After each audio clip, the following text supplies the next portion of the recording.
बोलिए बांके बिहारी लाल की जय। श्री कृष्ण बलदेव जी की जय। उमापति महादेव जी की जय। जय श्री राम, जय श्री राम, जय जय श्री राम। प्रिय भगवत प्रेमियों, हम सब बहुत ही भाग्यशाली हैं जो परमात्मा के अनुकंपा से, ईश्वर की प्रेरणा से सत्संग विचारों को श्रवण कर पाते हैं, उपस्थित हो पाते हैं। लेकिन सज्जनों, कहते हैं कि एक बार एक राजा किसी मार्ग से जा रहा था। उस मार्ग में उसने एक सफाई कर्मी व्यक्ति को देखा तो राजा को बहुत दया आ गई और राजा ने उसे स्वर्ण से, हीरे से, मोतियों से भरा एक थाल दिया। वो थाल भी स्वर्ण के था। उस थाल में मोतियां जड़ी थी, हीरे जड़े हुए थे और उस राजा ने उस निर्धन व्यक्ति को दिया और उसके उपरांत उसने कहा कि ले जाओ इसे और इसे बेचकर तुम्हारी गरीबी दूर हो जाएगी, तुम अमीर हो जाओगे। सज्जनों, वो जो व्यक्ति था, जो सफाई कर्मी व्यक्ति था, वो आया, घर लाया और उसके उपरांत दूसरे दिन उसी थाल में कूड़ा भर भर के फेंकने लगा। ये क्रम, इस काफी लंबा तक ये सिलसिला चलता रहा। बहुत साल बीत जाने के बाद राजा फिर जा रहा था। अचानक से वो व्यक्ति मिला। राजा ने देखा वो व्यक्ति की हालत आज भी वैसे की वैसी ही है। तो जो राजा था उतर के घोड़े से उस व्यक्ति के पास जाता है और पूछने लगा कि तुम्हारी स्थिति आज भी ऐसे क्यों है? मैंने तो तुम्हें वो थाल दिया था, स्वर्ण के थाल था, उसमें मोती जड़े थे, हीरे जड़े थे। उसे मैंने कहा था कि तुम इसको बेच के अमीर बन जाना और बढ़िया से, सुविधावान से अपना जीवन व्यतीत करना। तब उस सफाई कर्मी ने, उस व्यक्ति ने कहा कि हे महाराज, आपका बहुत बहुत धन्यवाद, क्योंकि अगर आप वो थाल नहीं दिए होते तो मैं वो कूड़ा कैसे फेंकता, और मैं तो उसी थाल से कूड़ा उस थाल में उठा के फेंकता हूँ। सज्जनों, वो जो राजा था वो बड़ा क्रोधित हुआ और उस व्यक्ति को डांटते हुए अपने सैनिकों को आदेश दिया कि अभी के अभी इससे ये थाल छीन लो, ले लो इससे, और ये किसी और को दे दिया जाएगा। जो साधनहीन होगा उसे दिया जाएगा। सज्जनों, ये जो दृष्टांत है, जो कहानी है, सुनने और सुनाने में बहुत ही आसान लगता है, लेकिन सज्जनों, परमात्मा ने मानव तन दिया, जो स्वर्ण से, हीरे से, मोतियों से, माणिक्यों से भरा हुआ ये मानव तन, जिसकी कीमत आज तो कोई लगा ही नहीं सकता है और ना ही कोई ऐसा मानव तन बना सकता है। सज्जनों, आपने देखा होगा संसार में रेलवे स्टेशन पे जाते हैं, बस अड्डे पर जाते हैं, एयरपोर्ट पे जाते हैं, चौराहे पे जाते हैं, कहीं गांव में जाते हैं, शहर में जाते हैं, आपने देखा होगा लाखों लोग आपसे मिलते हैं, हजारों के तादाद में लोग मिलते हैं, लेकिन क्या किसी के चेहरे के जैसे किसी का चेहरा होता है? क्या किसी के जैसे कोई व्यक्ति होता है? नहीं, क्योंकि ये परमात्मा की अद्भुत रचना है। जिस रचना को परमात्मा रच के बनाया है उसे इंसान कभी बना ही नहीं सकता है। और सज्जनों, परमात्मा ने ये सुंदर सा मानव तन दिया और कहा कि जाओ, तुम्हारी गरीबी तभी दूर होगी जब तुम मुझे प्राप्त कर लोगे। और सज्जनों, ये हीरे से जड़ित, स्वर्ण से जड़ित, मोतियों से जड़ित ये मानव तन प्राप्त हुआ, इसकी कीमत नहीं लगाया जा सकता है। और व्यक्ति ये मानव तन प्राप्त करके इस संसार में आया, लेकिन इस तन को कहाँ लगा दिया? विषय वासना में लगाया, दूसरे की गलतियां ढूंढने में लगा दिया, दूसरों को नीचा दिखाए कैसे उसमें दिमाग को लगा दिया, दूसरे को जैसे हम कैसे बने उसमें अपने दिमाग को लगा दिया। सज्जनों, उसने इस मानव तन का दुरुपयोग किया, सदुपयोग नहीं किया, दुरुपयोग किया। और परमात्मा कभी साधु संतों के माध्यम से, कभी कथा के माध्यम से, कभी सत्संग के माध्यम से, कभी तीर्थ यात्रा के माध्यम से परमात्मा संदेश देता है कि क्या तुम्हें मैंने इतना मूल्यवान जीवन दिया जिसकी कीमत स्वर्ण हीरे मोतियों से भी नहीं लगाया जा सकता है। इस तन को तुमने प्राप्त करके कौन सी उपलब्धि किया है? तो सज्जनों, आज भी मनुष्य अपने आप को यदि टटोले देखे तो उसकी हालत उस सफाई कर्मी व्यक्ति के जैसे ही है।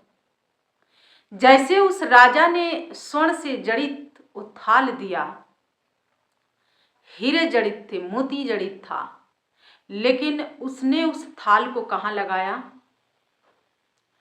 कूड़ा उठाने में लगाया, उसी में उठा के फेंकता था। ऐसे ही आज के समय में व्यक्ति अपना जीवन बना लिया, अपना दिमाग बना लिया, अपना परिवार बना लिया, अपना घर बना लिया, अपना गांव बना लिया, अपना शहर बना लिया, अपना जिला बना लिया, पूरा विश्व ऐसा ही बनाना चाहता है।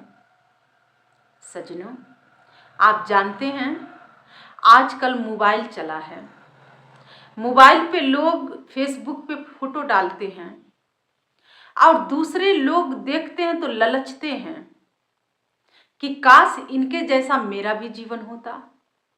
लेकिन आप उनके रियल लाइफ में अगर झांकेंगे, देखेंगे तो पता चलेगा कि जितना प्यार मोहब्बत वाला वो फोटो डाले हैं उस पर, क्या रियल लाइफ में वो प्यार मोहब्बत है जीवन में?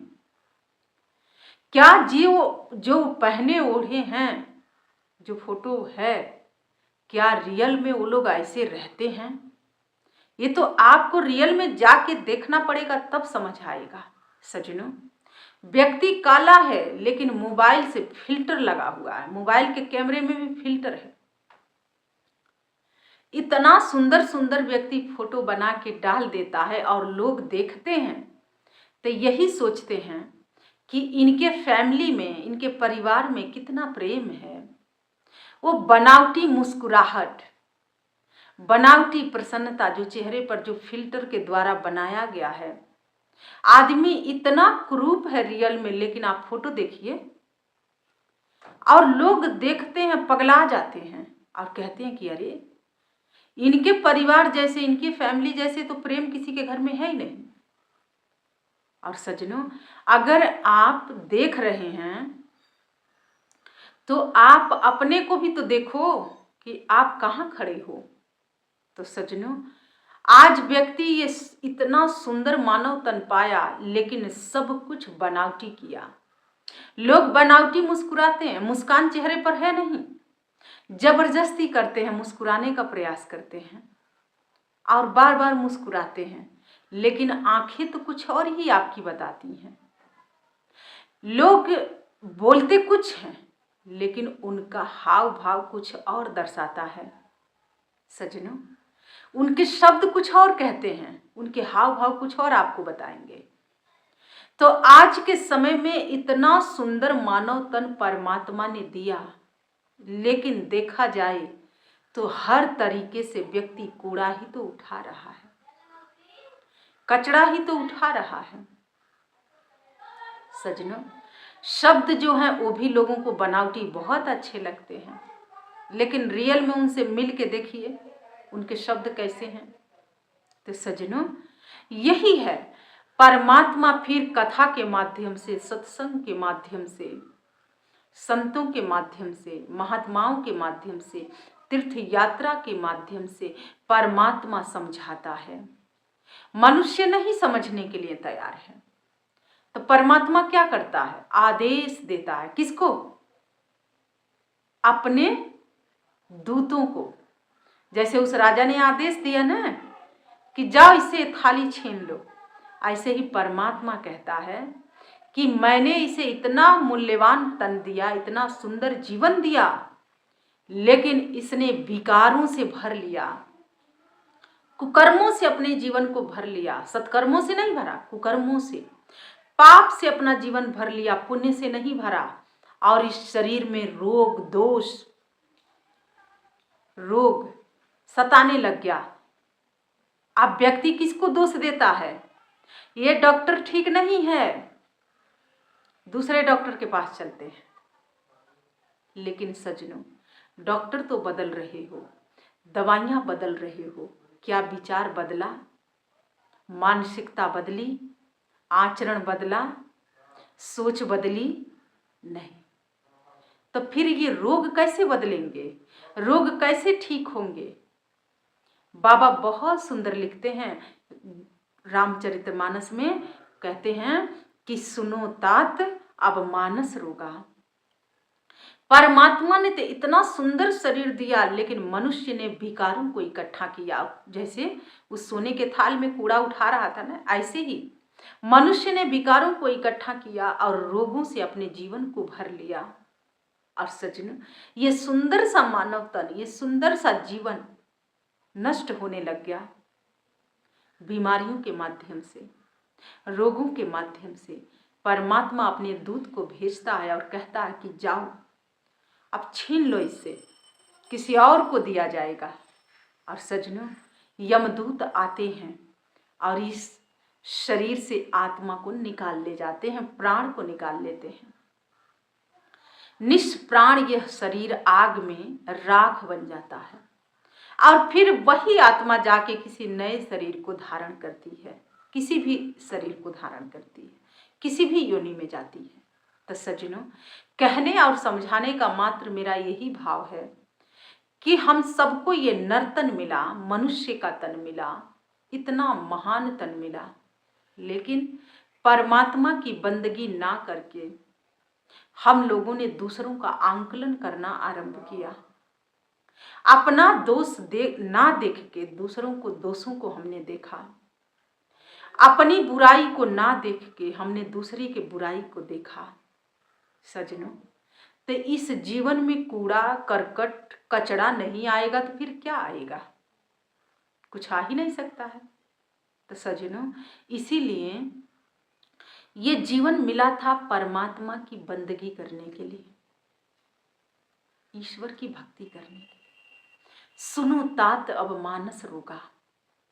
गोस्वामी तुलसीदास जी ने मानस में लिखा है कि घोर कलिकाल आएगा, सब कुछ रहेगा, साधन संसाधन सब कुछ रहेगा, लेकिन मन से व्यक्ति बीमार रहेगा। शरीर में अनेकों अनेक रोग लगेंगे। क्या ये सत्य नहीं है? क्या पैसे से रोग ठीक होता है? नहीं। सजनों, फिर किससे ठीक होगा? आप भगवान की भक्ति करिए ना। आप एक तुलसी का माला ले लीजिए, सीताराम सीताराम सीताराम कहिए ना सुबह शाम। नहीं सुबह समय मिलता है, दिन में मिलेगा, करिए, देखिए ना वो रोग कैसे जाएगा। लेकिन यहाँ तो मन में कूड़ा भरा है, कचरा भरा है, तो मन भगवान में कैसे लगेगा? शब्द तो व्यक्ति बोल रहा है, लेकिन क्या मन है वैसा? नहीं। तो सजनों, मन भी भगवान में लगाना पड़ता है। परमात्मा में अपने मन को पूर्णता लगाना पड़ेगा, तभी ये सुंदर सा मानव तन सार्थक होगा। ये मनुष्य जीवन व्यक्ति को इसीलिए मिला था कि हम सब भगवान की भक्ति करें, भगवान को याद करें, भगवान को अपने घर में बुलाएं, क्योंकि इसीलिए परमात्मा ने इतना मूल्यवान ये जीवन दिया। लेकिन सज्जनों, मनुष्य ने अपने जीवन को दुखों से, रोगों से भर लिया। इसीलिए सज्जनों, हमें परमात्मा को याद करना होगा, उसे बुलाना होगा, क्योंकि ये जीवन, ये मन तभी स्वस्थ होगा, ये तन तभी स्वस्थ होगा जब हम उसको याद करते हैं। सज्जनों, इसीलिए किसी ने बहुत सुंदर भजन गाया है कि जब याद तुम्हारी आती है, कि जब परमात्मा की याद आती है तो कब आती है? जब व्यक्ति दुख में होता है, समय निकल गया, जर्जर बुढ़ापा ने घेर लिया, तभी अभी भगवान की सुध नहीं है, भगवान की याद नहीं है, दूसरों का धन में मन लगता है। कहीं मेरा धन कोई और तो नहीं ले लेगा, कहीं मेरा घर मुझसे छीन तो नहीं जाएगा, कहीं मेरा बेटा बेटी बेच तो नहीं देंगे। सज्जनों, आज जीवन जा रहा है, लेकिन चिंता कहाँ है? आप अपनी चिंता कहाँ लगा के रखे हैं? कूड़ा करकट में? तो सज्जनों, इसीलिए भगवान कहता है कि मैंने तो तुम्हें इस संसार में भेजा था कि जाओ, एक बहुमूल्य रत्न दे के मैं तुम्हें भेज रहा हूं, और तुम इससे असंख्य बहुमूल्य रत्न इकट्ठा कर लेना, प्राप्त करना और आना मेरे पास। तो सज्जनों, जानते हैं, स्वामी रामकृष्ण परमहंस से किसी ने पूछा था कि हे ठाकुर, जब आप इस संसार से जाएंगे और परमात्मा आपसे पूछेगा कि आपने क्या किया, ठाकुर से कोई पूछ रहा था, उनका भक्त, तो ठाकुर ने ये कहा कि मैं ये कहूँगा कि मैं एक स्वामी विवेकानंद का निर्माण करके आया हूँ। सज्जनों, वो ये नहीं कहे कि मैं 10 जगह प्रॉपर्टी बना के आया हूँ, 10 जगह जमीन जायदाद लिखवा के आया हूँ, बहुत सारा स्वर्ण के आभूषण इकट्ठा करके आया हूँ, ये नहीं कहे। वो ये कहे कि जब परमात्मा मुझसे पूछेगा कि मैं इस संसार से क्या करके आया हूँ, तो मैं ये कह सकता हूँ कि मैंने एक महामानव का निर्माण किया है, जिसका नाम है स्वामी विवेकानंद। सज्जनों, यही बात बिरजानंद जी से पूछा गया कि जब आप इस संसार से जाएंगे, परमात्मा आपसे पूछेगा कि आप इस संसार में जाके क्या किए, इतना सुंदर ये मानव तन प्राप्त किए थे, क्या किए? तो बिरजानंद जी नेत्रहीन हैं, लेकिन उन्होंने गर्व से कहा कि मैं ये कहूँगा कि मैं दयानंद सरस्वती जैसे महामानव का निर्माण करके आया हूँ।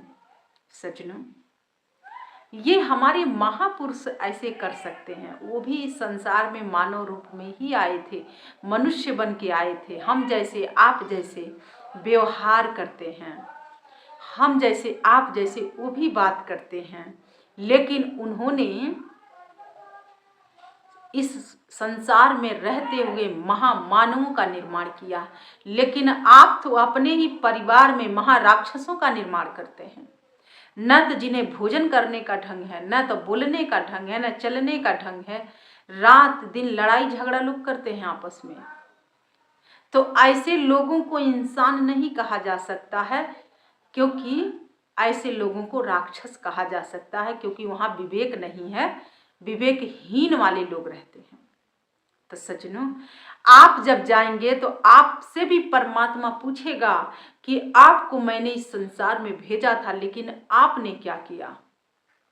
तो आप ये बताइएगा कि 10 जगह मेरा बैंक बैलेंस है, 50 जगह मैंने बिल्डिंग को खड़ा किया है, प्रॉपर्टी इकट्ठा किया है, रात दिन षड्यंत्र बनाए हैं, दूसरों पर आरोप लगाए हैं, दूसरों के लिए रात दिन कुचक्र का निर्माण किए हैं, क्योंकि जो व्यक्ति करेगा वही ना बताएगा। तो सज्जनों, एक महामानव का निर्माण करता है और एक जो राक्षस होगा वो राक्षसों का निर्माण करता है। तो सज्जनों, परमात्मा ने तो हम सबको इस संसार में भेजा, साधन संसाधन सब कुछ दिया है, लेकिन आप क्या करते हैं, आप क्या बोलते हैं, आप कहाँ खड़े होते हैं, आप क्या देखते हैं, आप कैसे रहते हैं, इसका बहुत प्रभाव पड़ता है आपके घर परिवार पर, समाज पर। सज्जनों, स्वामी रामकृष्ण परमहंस ने एक महामानव को निर्माण किया, बिरजानंद जी ने एक महामानव का निर्माण किया। ऐसे अनेक ऐसे महापुरुष हैं जिन्होंने इस समाज को महामानव दिया।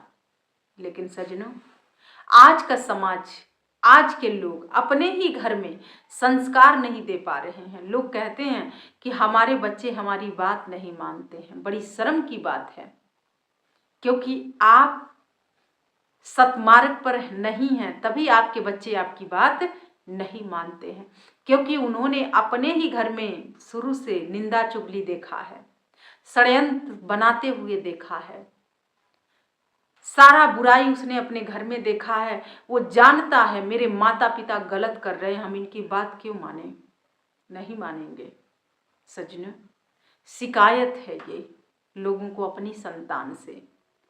लेकिन विवेकानंद किसी और की संतान थे, ठाकुर के पास जाते थे, ठाकुर ने उनके अंदर स्वामी विवेकानंद को जन्म दे दिया। सज्जनों, यही आपको अपने घर में करना है, एक मनुष्य से महामानव का निर्माण करना है, और वो बाल काल से ही होता है, जवान होने के बाद नहीं निर्माण होता है, वो तो हाथ से निकल जाएंगे फिर। तो जो शिक्षा आप बाल काल में दे सकते हो वही ना वो बच्चा बड़ा होके करेगा। तो सज्जनों, जब आप नहीं करते हो तो फिर अपने बच्चों से कैसे उम्मीद रख सकते हो। इसीलिए सज्जनों, ये सुंदर सा मानव तन परमात्मा ने दिया था और कहा था कि इसे सुंदर से सुंदर जीवन बनाना, अर्थात निर्धन मत रहना, मूल्यवान बनाना, इस जीवन को विकसित करना, जीवन से विकास करना, महामानवों का निर्माण करना। लेकिन यहाँ क्या है, यहाँ तो कुछ भी नहीं हो पाया। इसीलिए भगवान छीन लेता है और लास्ट में 84 लाख योनियों में भेज देता है और कहता है कि जाओ, तुम इसी योग्य थे, इसी लायक थे।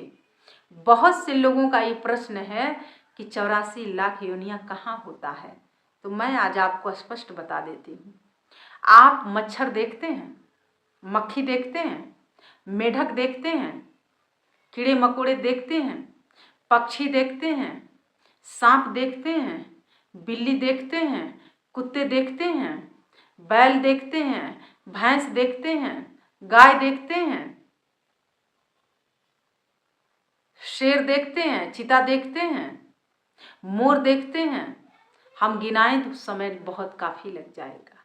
सज्जनों, ये 84 लाख योनियां हैं जिसमें से हम सब हो के आए हैं, और ये सुंदर सा मूल्यवान जीवन परमात्मा ने हम सबको दिया और कहा कि जाओ महामानव बनो और महामानवों का निर्माण करो।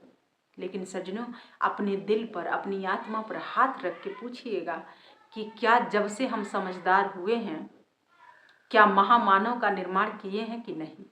ये आपकी अंतर आत्मा आपको बहुत अच्छे से बता देगी।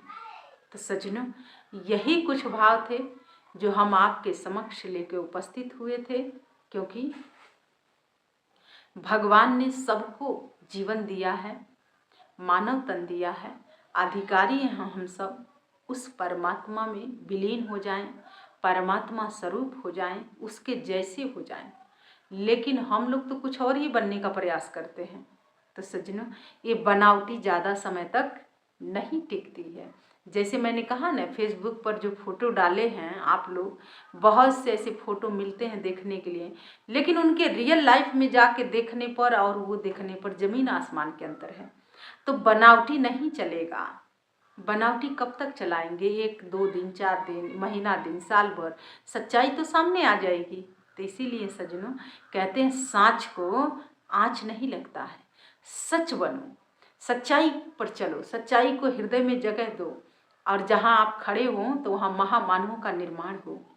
यही कुछ भाव था जो मैं आपके समक्ष लेके आई थी। और आइए भगवान के चरणों में उद्घोष करते हैं। तो बोलिए मर्यादा पुरुषोत्तम श्री रामचंद्र जी की जय, उमापति महादेव जी की जय, श्री कृष्ण बलदेव जी की जय। जय श्री राम, जय श्री राम, जय जय श्री राम। धन्यवाद।